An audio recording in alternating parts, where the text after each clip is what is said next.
de nouveau Gastineau, que j'ai cité tout à l'heure, qui sera reçu par Radio Courtoisie demain.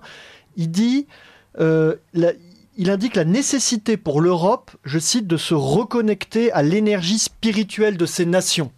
Donc ces nations ou ces multiples civilisations. Grégoire Gambier, là, à vous la parole.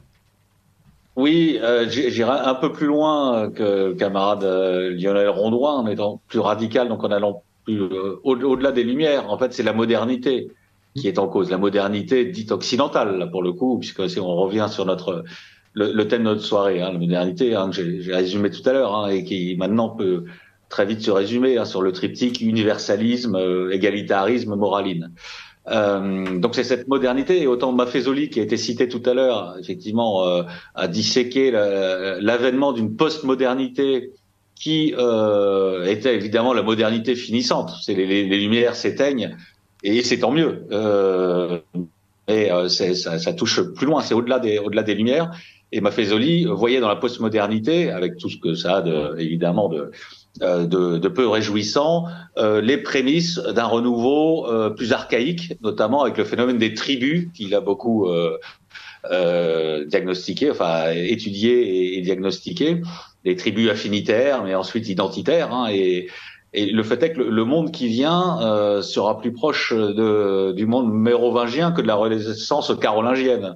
Le monde finissant, d'abord, provoque un phénomène de chaos et de libération des forces les plus brutales avant que ne se remettent en place, d'où émergeront les germes d'un ordre nouveau. Donc on a plutôt ça devant nous. Il faut en être conscient. Donc je suis moins critique Lionel sur l'état réel de l'Europe, sauf qu'elle est au bord du précipice, comme disaient déjà nos amis il y a quelque temps, et là nous y sommes.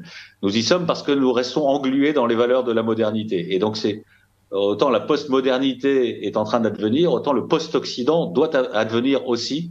Et dans ce post-Occident, il ne faut pas que les Européens ne soient que les spectateurs ou pire embarqués dans la décadence sous férule américaine, puisque c'est un système qui tente à la décadence. Il faut que les Européens, à défaut de l'Europe, parce qu'en tant qu'unité politique, évidemment, on en est loin, mais en tout cas les Européens, et je rebondis sur votre citation, Romain Petitjean, vous avez raison, c'est l'âme sacrée des nations, c'est celle des peuples aussi. C'est celle des peuples enracinés et qui ont encore conscience d'un devenir dans l'histoire. Et c'est cela qu'il faut évidemment renouer, c'est ce fil qu'il faut renouer. Alors je dis il faut parce que ce n'est pas encore le cas, mais l'avenir est plutôt à cela, et il sera d'autant plus, il sera difficile, mais il sera possible que si nous renonçons à des valeurs qui nous ont entraînés dans le précipice actuel. C'est le travail en tout cas qui est fait par l'Institut Iliade au sein de ces formations. Merci beaucoup Grégoire Gambier d'avoir été avec nous.